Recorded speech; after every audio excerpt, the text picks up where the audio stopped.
প্রিয় শিক্ষার্থী বন্ধুরা, জয়িতা বিশ্বাস তোমাদের সামনে চলে আসলাম আমাদের হিন্দু ধর্ম শিক্ষার আরো একটি ক্লাস নিয়ে। তো আজকে আমরা আমাদের প্রথম অধ্যায়ের পর্ব 6 এর আলোচনা নিয়ে চলে এসেছি। এই পর্বে আমরা খুবই গুরুত্বপূর্ণ একটা পরিচ্ছেদ অর্থাৎ আমাদের প্রথম অধ্যায়ের দ্বিতীয় পরিচ্ছেদের আলোচনাটা শুরু করছি। এবং এখানে আমাদের আত্মা রূপে ঈশ্বর এই টপিকটা থেকে যে প্রশ্নগুলো থাকতে পারে সবগুলো প্রশ্ন নিয়ে হাজির হয়ে গেছি। তাহলে আজকের ক্লাসে আমাদের প্রথম প্রশ্নটা হচ্ছে অহমাত্মা গুড়াকেশ সর্বভূতা স্বয়মিথৎ। এই যে শ্লোকটা দেওয়া আছে, এই শ্লোকটা গীতার কোন অধ্যায়ের শ্লোক?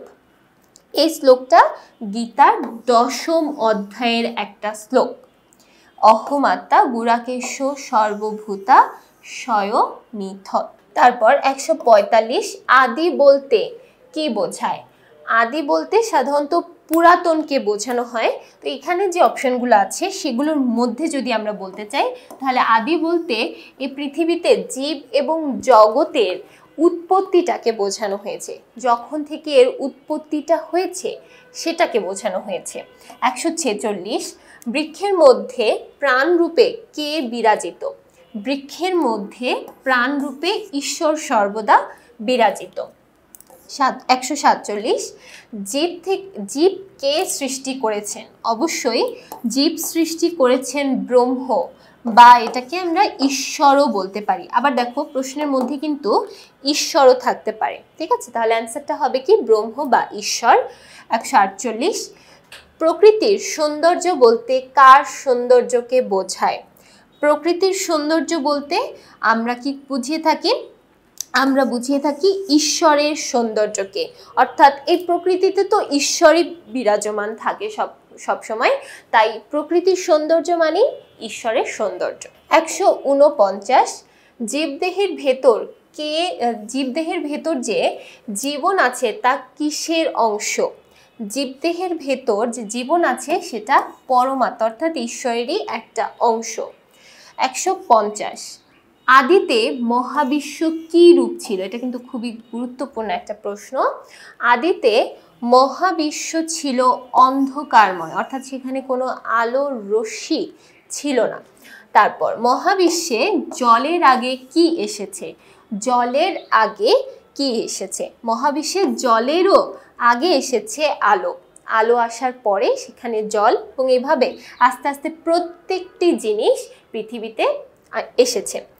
152 আছো বিটপি লতায় জলদের গায়ে। এখানে বিটপি লতায় কে আছেন? বিটপি লতায় আছেন ঈশ্বর, এবং এই পৃথিবীতে প্রত্যেকটা জিনিসের মধ্যেই তিনি আছেন। তারপর 153 ঈশ্বর পরমাত্মা এবং একমাত্র আশ্রয়, এই কথাটি কোন গ্রন্থে বলা হয়েছে? ঈশ্বর হচ্ছে পরমাত্মা এবং আমাদের একমাত্র আশ্রয়, এই কথাটি কোন গ্রন্থে বলা হয়েছে? এর উল্লেখ আছে শ্রীমদ্ ভগবদ গীতায়। 154 আত্মাহীন দেহ কেমন? আত্মাহীন দেহ হচ্ছে জড় পদার্থ, যার মধ্যে কোনো আত্মা নেই, তাকে আমরা বলে থাকি জড় পদার্থ। তারপর 155 নিচের কোনটির মধ্যে ঘনিষ্ঠ সম্পর্ক রয়েছে? কোনটির মধ্যে ঘনিষ্ঠ সম্পর্ক রয়েছে?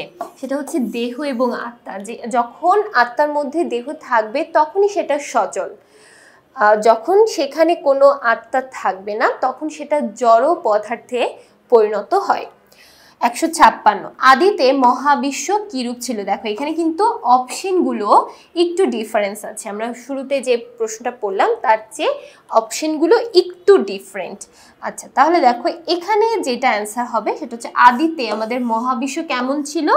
অবশ্যই অন্ধকারময় ছিল, যেখানে কোনো আলো ছিল না। তারপর দেখো 157 মহাবিশ্বে জলের আগে কি এসেছে? জলের আগে এসেছে আলো, আলো তারপর জল। আচ্ছা, তারপর দেখো এবার বলছে জলের পরে কি এসেছে? প্রথমে আলো, তারপর জল, তারপর এসেছে পৃথিবী। তাহলে প্রথমে আলো, তারপর জল, তারপর আসলো পৃথিবী, পুরো বিশ্বটা। এরপর দেখো 159 পরমাত্মা এবং একমাত্র আশ্রয়স্থলকে? পরমাত্মা এবং একমাত্র আশ্রয়স্থল হলো ঈশ্বর। তাহলে এখানে অ্যান্সারটা হবে কি 4 নম্বর অপশন ঈশ্বর। ওকে, এরপর 160 ঈশ্বরের আরাধনা কিসের মধ্য দিয়ে প্রকাশিত হয়? ঈশ্বরের আরাধনা আমরা কিভাবে প্রকাশ করতে পারি বা কিভাবে ঈশ্বরের আরাধনাটা করতে পারি, সেটা হচ্ছে জীব সেবা। তাহলে জীব সেবার মাধ্যমে কিন্তু আমরা ঈশ্বরের আরাধনা করতে পারি। 161 ঈশ্বর কোথায় অবস্থান করেন? ঈশ্বর এই পৃথিবীতে যতগুলো সৃষ্টি আছে, যা যা কিছু আছে, প্রত্যেকটির মধ্যেই সবসময় অবস্থান করেন। তাহলে কি হবে? সৃষ্টির মধ্যে। এরপর 162 জীবে দয়া বলতে কি বোঝানো হয়? জীবে দয়া বলতে আমরা জীবের প্রতি ভালোবাসা প্রদর্শনকে বুঝে থাকি। জীবে দয়া বলতে ভালোবাসা, জীবের প্রতি ভালোবাসা, তাদের যত্ন করাকে বোঝানো হয়। তারপর 163 আমাদের জন্ম এবং মৃত্যু নিয়ন্ত্রণ করে কে? আমাদের জন্ম মৃত্যু, কখন আমরা জন্ম লাভ করব, কখন আমাদের মৃত্যু হবে, আমরা কিন্তু কেউই জানি না। এটা সম্পূর্ণই নিয়ন্ত্রিত হয় ঈশ্বরের কাছে। তারপর 164 পরমাত্মার সকল গুণ কোথায় বিদ্যমান থাকে? পরমাত্মার সকল গুণ কোথায় বিদ্যমান থাকে? পরমাত্মার সকল গুণ বিদ্যমান থাকে জীবাত্মায়, অর্থাৎ জীবের আত্মার মধ্যেই ঈশ্বরের সকল গুণ সবসময় থাকে। 165 দেহের বিনাশ ঘটে নিচের কোনটির মাধ্যমে? দেহের বিনাশ ঘটে যখন আমাদের মৃত্যু ঘটে, তখন আমাদের দেহের বিনাশ ঘটে বা দেহটা তখন ভ্যালুলেস হয়ে যায়, সেটা তখন জড় পদার্থ হয়ে যায়। যেহেতু সেখানে কোনো আত্মা নেই, তাই সেটা আর সচল থাকতে পারে না। এরপর জীবের মধ্যে ঈশ্বর প্রাণরূপে বিরাজ করেন, আত্মারূপে বিরাজ করেন, মায়া রূপে বিরাজ করেন। দেখো, জীবের মধ্যে সবসময় প্রাণ হিসেবে থাকে এবং আত্মা হিসেবে থাকে, সেখানে কোনো মায়া কাজ করে না। তাহলে দেখো, এখানে জীবের মধ্যে ঈশ্বর থাকবে প্রাণ রূপে এবং আত্মা রূপে। তাহলে অপশন নাম্বারটা কি হবে? 1 এবং 2, অর্থাৎ ক নাম্বার। এখন আমরা একটা উদ্দীপক দেখে নিই। গৌরাঙ্গ বাবু এক ধর্মীয় সভায় ঈশ্বর সম্পর্কে বলেন, আমরা প্রকৃতির মধ্যে যে ভিন্নতা দেখি সবই ঈশ্বরের কৃপা। তিনি আমাদের নিয়ন্ত্রণ করেন, আমাদের চারপাশে সবকিছু তার সৃষ্টি, তিনি সর্বশক্তিমান।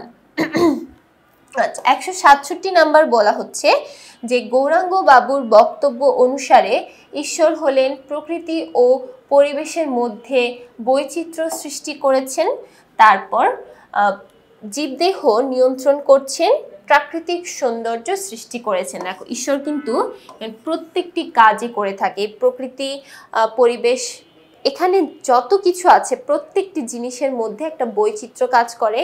তারপর জীবদেহ নিয়ন্ত্রণ করছে, প্রত্যেকটি জীবকে সে নিজের মতো করে নিয়ন্ত্রণ করছে, প্রাকৃতিক সৌন্দর্য সৃষ্টি করছে। তাহলে এখানে অ্যান্সারটা হবে কি? অ্যান্সারটা হবে সবগুলোই।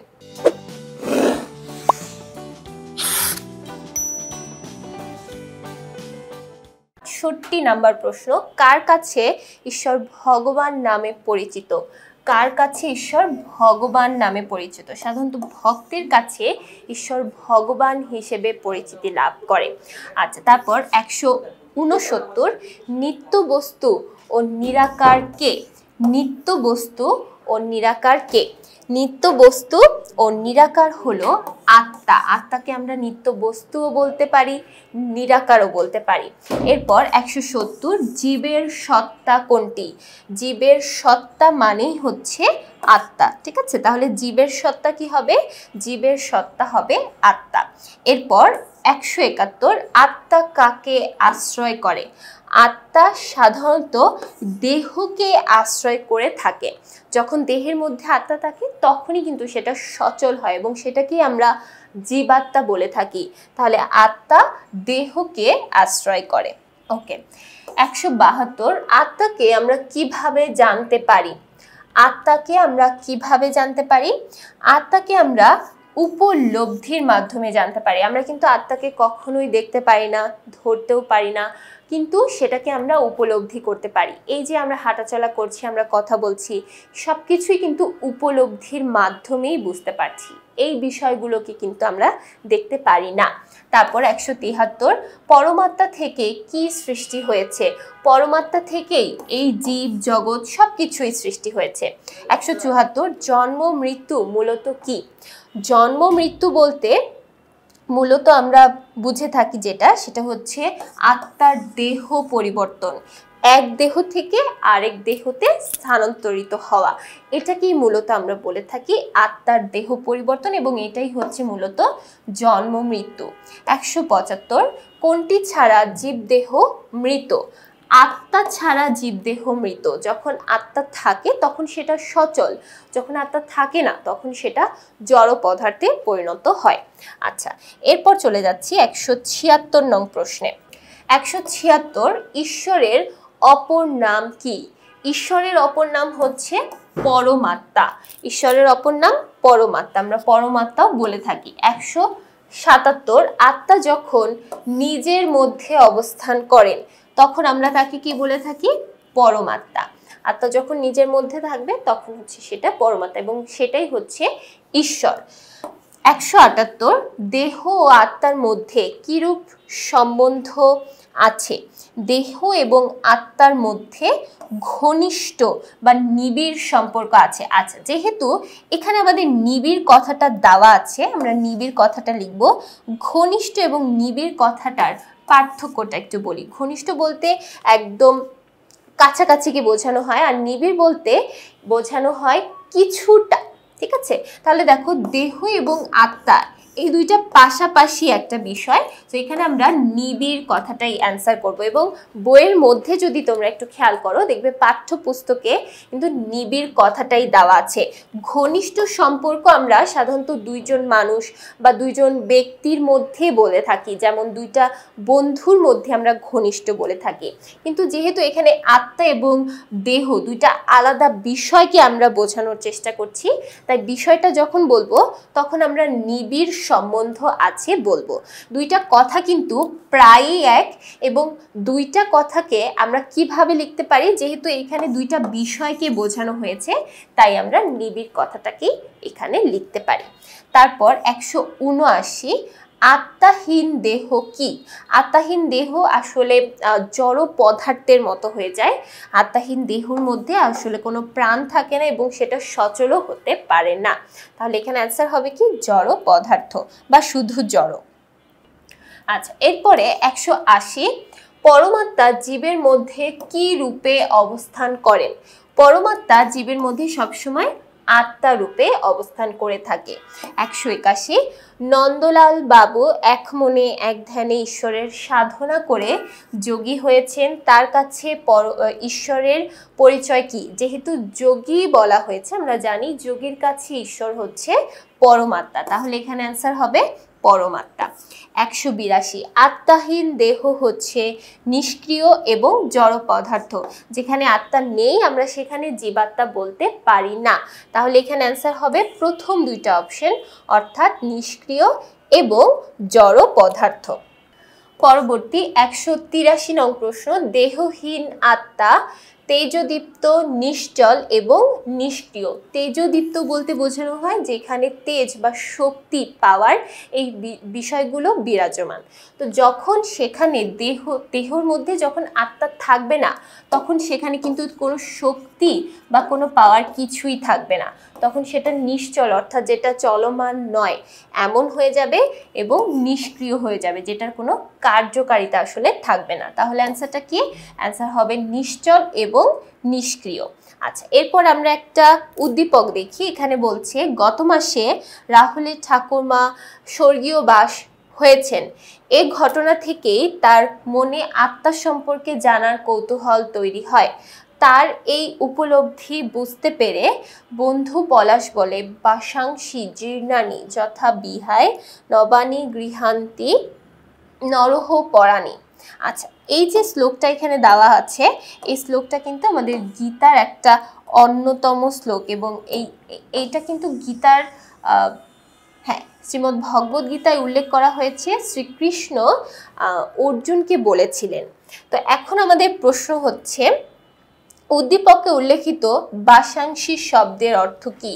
এই যে এখানে আমরা যে বাসাংশী শব্দটা দেখতে পাচ্ছি, এই বাসাংশী শব্দের অর্থটা কি?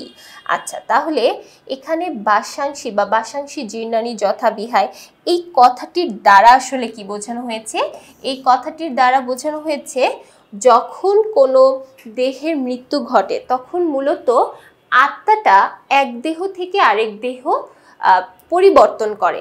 যেমন আমরা পুরাতন কাপড়কে পরিবর্তন করি, পুরাতন কাপড় পরিবর্তন করে নতুন কাপড় ধারণ করি, এখানে আত্মাও কি করে, যখন দেহ পুরাতন হয়ে যায় বা ব্যবহারের অনুপযোগী হয়ে যায় তখন সে কি করে, সেই আত্মাটা অন্য একটা দেহ ধারণ করে।